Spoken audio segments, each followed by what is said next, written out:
My understanding and take on gods, angels, demons, things like that.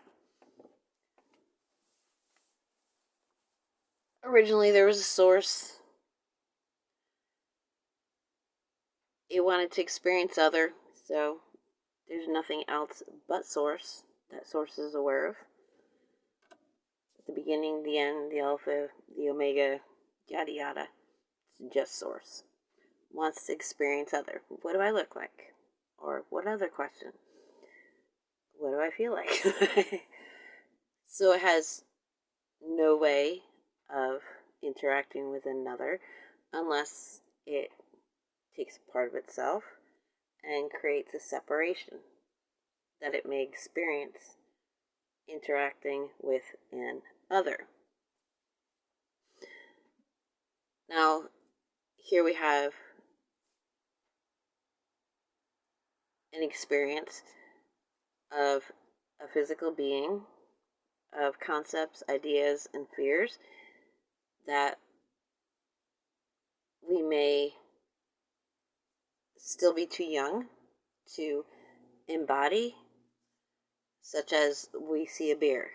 A bear can strongly defend itself, but we want to strongly defend ourselves, but we're one of a group of children who have to fend for themselves because there was a plague or some sort of reason why we're left to defend ourselves. There are no adults, no examples of human beings being such. And so we start to revere something that has the qualities that we would desire for ourselves. And we grow bigger, but we're still perceiving that we don't have those qualities. But as we grow, we gain in our ability to discern things. Our cognitive function becomes better, but we don't have adults to explain to us that, hey, that thought, that idea going through your head is valid. It's a part of your development. You're supposed to be able to physically defend yourself now because you're bigger. Or you are supposed to believe that you can defend yourself, but you don't want to identify with that. And so the part of us that we cannot identify with, we refuse to identify with because we have some sort of judgment against it. Oh, it's more than I'll ever be. Or, oh, I would never do that. That's evil. For whatever reason, we disown that. So it just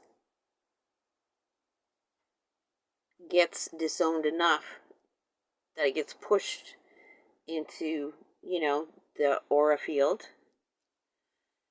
And then it meets up with the aura field where people have disowned that energy. Now, this energy, it is agreed upon in this entire group of people, has certain qualities, and it binds together, becomes a cohesive ball of energy that has been assigned certain characteristics, certain qualities, certain judgments against it. It believes itself, self-fulfilling prophecy, and it begins to act. And it can act like that on the aura field that is not identifying with it because it is itself. And so that's how gods, angels, demons, and stuff like that came into existence, and we, by example, teach our children that that part of their auric field is to be identified as this, and it acts like this, and so your child becomes subject to God and all the rules, spoken or unspoken, that we've attached to it. I had already made a video on this, but I needed to clean up space in my phone to make another video, so I deleted it, and I'm trying to remember if there's anything else that I wanted to say about how gods and demons and angels in my experience exists. The experience. I became very keenly aware that the same energy was entering the people around me, most specifically men in my life, that it was repetitive. It was always the same. And I became aware that that was my inner masculine that had been disembodied because it had been so repressed, the ability to defend oneself and stuff like that, that it had actually joined up with men who were insecure and angry and not being expressed their masculine aspect. And so it would full force, maybe they had never acted so aggressively towards another woman before, but they did with me because my disembodied masculine joined up with their repressed masculine and just came at me. So that's why my life kept getting train wrecked, was because of my disembodied masculine aspect, which I'm bringing into alignment and integrating at this point.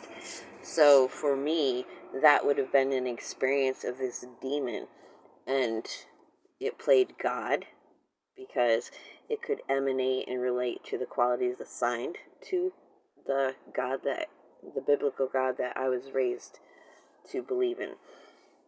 And so that's my experience that reinforces my understanding of God's angels and demons.